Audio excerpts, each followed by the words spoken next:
안녕하세요. 전 40대 중반의 평범한 가장입니다. 오늘 와이프가 아이들 데리고 친정에 가서 혼자 야식시켜서 소주 한잔 혼술했더니 기분도 울적해지고 옛날 생각도 나고 해서 글을 써봅니다. 벌써 갱년기인가 왜 이러나 모르겠네요. 하지만 제가 왜 기분이 울적한지 저 자신은 잘 알고 있습니다. 전 여름을 좋아하고 가을을 싫어하거든요. 전 정말 평범하게 살아왔습니다. 남중, 남고 졸업하고 대학도 취업 잘 된다고 해서 공대 가고 군대 다녀와서 졸업하고 평범한 회사에서 평범한 사무직으로 일하고 있죠. 지금도 아이들 키우며 와이프랑 지지고 볶고 사는 그런 평범한 소시민입니다. 정말 제 인생에서 재밌던 에피소드를 들려달라고 한다면 뭘 말해야 할까 고민해야 할 정도입니다. 하지만 제 인생에 딱 한 번 제가 생각해도 정말 눈부시게 반짝였고 지금도 생각만 하면 눈물이 나올 것 같은 그런 일이 있었답니다. 남들이 보면 어떨지 모르겠지만요. 전 대학교 1학년 2학기 기말고사를 마치자마자 군에 입대했습니다. 요즘에 군 생활이 18개월로 줄었지만 그때만 해도 육군 복무기간이 26개월이었거든요. 그래서 12월에 입대하고 2월에 전역하는 일정에 말년 휴가 나와서 복학을 하면 딱 2년만 쉬고 복학할 수 있었어요. 그래서 빨리 졸업하고 취업하자는 생각에 바로 입대했었습니다. 어차피 입대 알고 대학 와서 여자친구를 사귈 생각도 안 했습니다. 물론 사귀고 싶다고 해서 사귈 수는 없었을 테지만요. 동기들이 다 남자들 뿐이니. 아무튼 전 빨리 군대에 갔다가 22살에 복학해서 다시 학교를 다니게 되었습니다. 복학하니 이젠 나이가 많다고 같이 놀아주는 후배들이 없더군요. 그래서 동기 중에 저처럼 빨리 다녀온 친구 2놈에서 셋이 항상 뭉쳐 다녔습니다.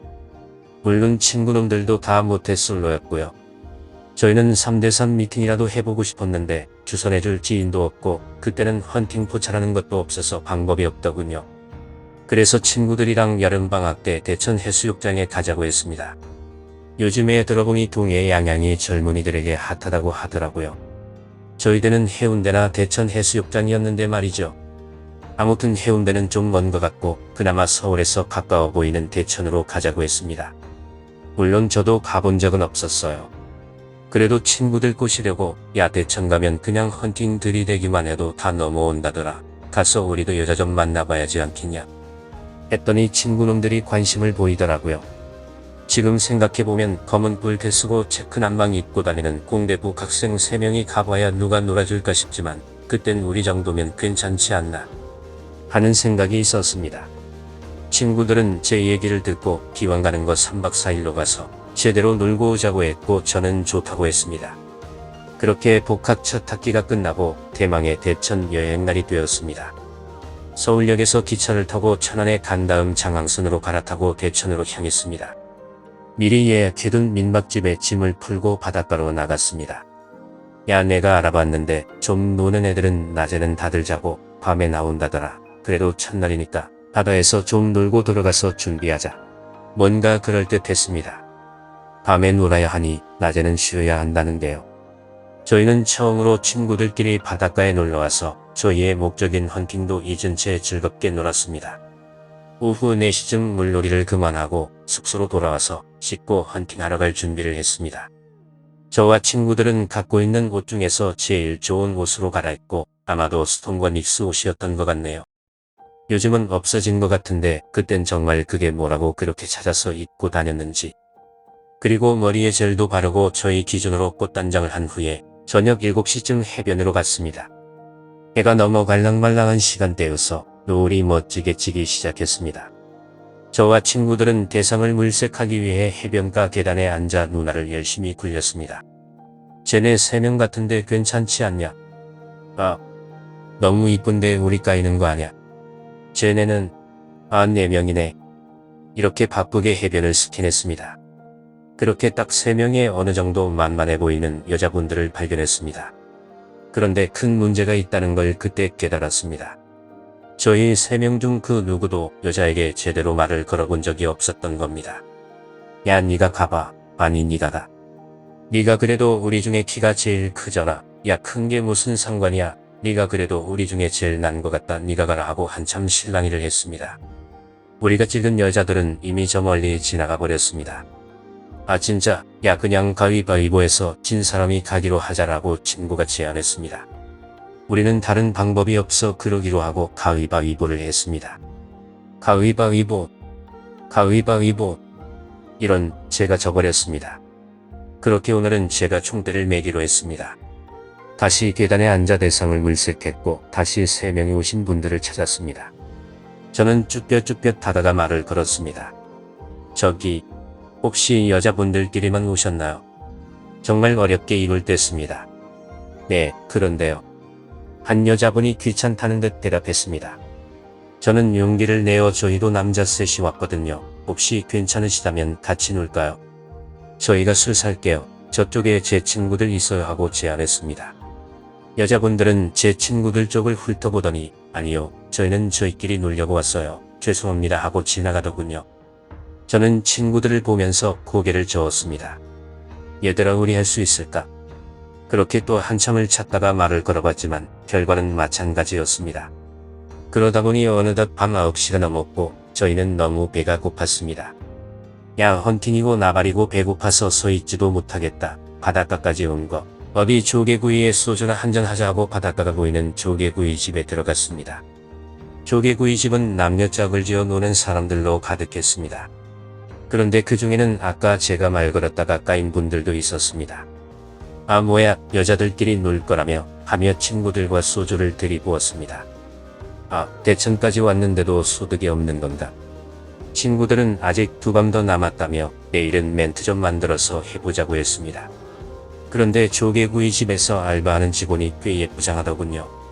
전 계속 그쪽에 눈길이 갔습니다만 친구들과 헌팅 이야기를 하느라 이내 내일은 어쩌나 고민했습니다. 그렇게 대천에서의 첫날 밤이 지나가고 둘째 날 멘트로 무장한 제 친구가 총대를 매기로 했습니다. 뭐라 했는지는 잘 기억이 안 나지만 하이로 반가 어쩌고 했던 것 같은데 너무 부끄러워서 다른 데 쳐다보느라 제대로 못 들었네요. 아무튼 제 친구는 호기롭게 헌팅에 나섰지만 결과는 전날과 같았습니다. 찐따 3명이 모여봐야 찐따들이니까요.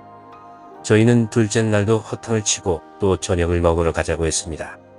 저는 문득 어제 알바생이 예뻤던 조개구이집이 생각났습니다. 친구들에게 어제 갔던데 맛있던데 거기 또 가자 했습니다. 친구들은 뭔 또 조개구이냐고 핀잔을 주길래 그거 말고 칼국수 같은 거 먹자고 했습니다. 조개구이집에 들어가니 어제 그 알바생이 안내를 해줬습니다. 어서 오세요 3분이시죠? 어제도 오시더니 또 오셨네요. 감이 웃었습니다. 네. 아 어제 어서죠. 어떻게 기억하세요? 했더니 다들 남녀 섞여서 오는데 3분만 남자끼리 와서 기억이 났다네요. 저는 멋쩍게 웃으며 자리에 앉았습니다. 우리는 칼국수에 소주를 마시며 내일이 진짜 마지막이라고 절대 실패하면 안 된다고 필승의 의지를 다졌습니다. 전 친구들이 하는 이야기를 듣는 둥 마는 둥 하며 알바생만 쳐다보고 있었습니다. 그러다 눈이 마주쳐서 뭐 필요한 거 있으세요? 하길래 여기 소주 한 병 더 하고 병을 들어 흔들었습니다. 친구들은 더 마시려고 하며 예외이랬지만 전 바쁜데도 환하게 웃는 알바생의 모습에 눈을 뗄 수 없었습니다. 식사가 거의 끝나고 생각보다 술을 마셔서 꽤 취했습니다. 전 헌팅의 실패도 생각나고 알바생의 미소도 생각나서 계산하다가 지금 생각해도 어떻게 그런 용기가 났는지 저 번호 좀 주실 수 있나요? 하고 물어봤습니다. 알바생은 당황해하며 네. 좀 그런데 하고 거절했지만 저는 취해서였는지 아니면 제가 정말 마음에 들어했던 건지 모르겠지만 번호 줄 때까지 안 간다고 진상을 부렸습니다. 알바생은 난처해하며 번호를 줬고 전 내일 연락한다 하고 숙소로 돌아왔습니다. 친구들은 드디어 여자에게 연락처를 땄다고 대단하다고 하더군요. 다음날 아침 술에서 깬 후에 어젯밤 기억이 나서 얼굴이 화끈거렸습니다. 하지만 알바생이 마음에 들었던 것도 사실이어서 번호를 물어본 어제의 내가 너무 대견스럽기도 했습니다. 점심쯤 용기를 내어 문자를 남겼습니다. 저 어제 번호 받아간 사람인데 낮에 차 한잔 할 수 있을까요? 알바생은 5시에 일하러 가야 해서 그 전에 잠깐 볼 수 있다고 했습니다. 오, 이게 웬일이래. 내가 여자랑 데이트를 하며 신나서 준비했습니다. 친구들은 가서 자라고 하며 헌팅은 둘이 해야겠네. 폭탄 한 놈 빠지니 이제 성공하겠네 하며 절 놀렸습니다. 전 설레는 마음으로 약속 장소에 갔습니다. 조개구이집에서 보던 것보다 더 앳돼 보이는 알바생이 보였습니다. 안녕하세요. 어제 저 때문에 당황하셨죠? 죄송합니다. 하하. 그녀는 아니라고 본인도 친구들끼리 와서 재밌게 떠들고 가는 모습이 보기 좋아서 연락처를 줬다고 했습니다. 저는 서울에서 대학을 다니는 대학생이고 올해 복학해서 친구들이랑 여행을 왔다고 했습니다. 헌팅 이야기는 빼고요. 그랬더니 서울에서 대학 다니면 좋겠다고 부럽다고 하더군요. 그러면서 자기는 대천에서 계속 살아야 한다고 서울에서 사는 게 자기 꿈이라고 했습니다. 사실 그 조개구이 집은 그녀의 아버지가 운영하는 곳으로 지금은 고3이라 알바로 방학 때만 일하고 졸업하면 바로 일 배워서 정식으로 일하기로 했답니다. 전 고등학생인지 몰랐다고 미안하다고 했습니다. 그러고 나서 대화를 더 했는데 아버지가 대학 가는 것보다 식당 물려받는 게 훨씬 좋다고 하셨다네요. 그러면서 혹시 서울 놀러가면 자기 가이드 좀 해달라고 하더군요. 전 오면 무조건 재밌게 놀아주겠다고 하고 다시 숙소로 돌아왔습니다. 친구들은 왜 이렇게 빨리 오냐며 그럼 그렇지 가자마자 차였구나 하고 절 놀렸습니다. 저는 고등학생이래 하고 말았습니다. 그리고 오늘은 헌팅할 기분 아니니까 전 빠진다고 했고요. 친구들은 그래 뭐 나가봐야 힘만 빠지지 하고 마지막 날은 숙소에서 푹 쉬고 다음날 다시 서울로 올라왔습니다. 이렇게 복학 후 첫 여름방학이 끝났습니다. 헌팅은 실패했지만 친구들과 추억도 쌓았고 번호도 따봤으니 나름대로 재미있는 여름을 보냈다고 생각했습니다. 그렇게 2학기가 시작되고 정신없이 수업을 들었습니다. 그러던 11월 말에 어느 주말에 문자가 하나 왔습니다. 오빠, 저 이번 주 토요일에 서울 가는데 놀아줄 수 있죠? 전 처음엔 새 문자가 리얼하네 하고 보다가 이름을 보니 그녀였습니다. 저는 당황하여 그래 서울역으로 오지. 도착 시간 알려주면 가서 기다릴게 했습니다. 그냥 지나가는 말인 줄 알았는데 진짜 왔네 했죠. 아마 수능 끝나고 학교가 널널하니 놀러오는 것 같았습니다. 토요일 점심쯤 그녀가 도착했고 저는 서울 구경을 시켜줬습니다. 우선 명동에 갔다가 남산 케이블카를 타고 올라가서 남산타워에 갔습니다. 그녀는 남산타워의 자물쇠가 보고 싶었다고 하며 정말 좋아했습니다. 그리고 내려와서는 제 학교 근처인 신촌으로 갔습니다. 그녀는 대학생들은 이런 데에서 노는 거냐며 너무 신나했습니다. 신나하는 모습을 보니 저도 좋았습니다. 물론 고등학생이니 그저 동생으로서 좋았습니다. 그녀는 잠은 친척집에서 잔다고 했고 일요일에도 만났습니다. 일요일에는 코엑스에 가서 아쿠아리움을 구경하고 서울역으로 데려다 주었습니다. 그녀는 너무 고맙다고 여름에 또 대천에 놀러오라고 했습니다. 그렇게 그녀가 돌아간 후 우리는 문자로 자주 연락을 주고받았습니다. 친구들은 하나둘 대학 합격이 결정되어 대천을 떠난다는 이야기, 자기는 이제 식당에서 본격적으로 일을 배운다는 이야기들을 하더군요. 자기도 대학에 가고 싶은데 사실 조개구이집이 돈이 꽤 잘 벌려서 아버지가 무조건 이거 해야 한다 했다고 너무 아쉽다고 했습니다. 전 그녀와 시간을 보내고 싶어 그럼 다음 여름방학 동안 제가 대천에 내려가서 알바할 수 있냐고 물어봤습니다. 그녀는 아버지에게 집에 남는 방에서 지내며 일할 수 있는지 물어보겠다고 했습니다. 바닷가에서 한 달 넘게 살아도 보고 돈도 벌고 무엇보다 그녀와 시간을 보낼 수 있겠다는 생각에 설레었습니다. 그녀는 아버지에게 일 열심히 할 대학생 오빠 구했다고 했더니 아버지도 바쁜 시기에 믿을 만한 알바생이 있으면 좋겠다며 허락하셨다 했고 그렇게 여름에는 대천에서 지내기로 결정되었습니다. 3학년 여름방학이 되었고 전 일을 하러, 아니 그녀를 만나러 대천으로 갔습니다. 3시부터 장사 준비를 하고 새벽 2시까지 영업했습니다. 정말 힘들더군요. 거의 일하고 자고 하는 생활의 반복이었는데 그나마 손님이 없는 수요일, 목요일은 일을 쉬었습니다. 그때 그녀와 같이 바닷가를 거닐며 이런저런 이야기들을 많이 했습니다. 작년까지만 해도 고등학생이어서 거리감이 있었지만 성인이 된 올해부터는 여자로 느껴지기 시작했습니다. 노을이 지는 빨갛게 물들어가는 바다를 바라보며 우리는 많은 대화를 나눴습니다. 그렇게 그녀의 얼굴을 보니 바다에 지는 노을보다 그녀의 발그레진 뺨이 더 아름다웠습니다. 전 저도 모르게 그녀에게 키스를 했고 그녀도 가만히 있었습니다. 그렇게 우리는 사귀기로 했고 전 그 여름의 바닷가와 파도 소리와 노을 안에서 꿈을 꾸고 있는 것만 같았습니다. 여름은 빠르게 지나갔고 가을이 다가오며 저는 다시 서울로 돌아왔습니다. 우리는 먼 거리에 있었지만 마음만은 항상 함께였습니다. 겨울방학 때는 그녀가 서울로 올라왔습니다. 그녀의 소원이었던 남산타워에 같이 자물쇠도 걸고 여느 연인들과 다를 바 없는 데이트를 하고 내려갔습니다. 그렇게 전 4학년이 되었고 이번 여름방학 때도 대천에 내려가서 일을 하며 그녀와 시간을 보낼 계획을 짜고 있었습니다. 그런데 여름방학을 앞둔 2월쯤 그녀가 진지하게 이런 말을 하더군요. 솔직히 제가 좋지만 현실적으로 언제까지 이렇게 장거리 연애를 할 수는 없다고요. 자기는 대천에서 계속 살 계획인데 저도 서울에서 계속 살 계획 아니냐고요. 다 포기하고 대천에 내려와서 같이 조개구이집 할 수 있겠냐고 말이죠. 전 그렇게 먼 미래까지는 아직 생각해 본 적이 없었고 서울에서 태어나 20년을 넘게 살았던 터라 지방에서 산다는 것에 대한 두려움도 있었습니다. 그래서 바로 대답하지 못하고 머뭇거렸죠. 그녀는 그것 보라고 우리의 끝은 정해져 있는 거라고 그러니까 이쯤에서 그만하고 이번 여름에도 오지 말라고 했습니다. 전 뭐라 대꾸할 수 없었습니다. 사실이었으니까요.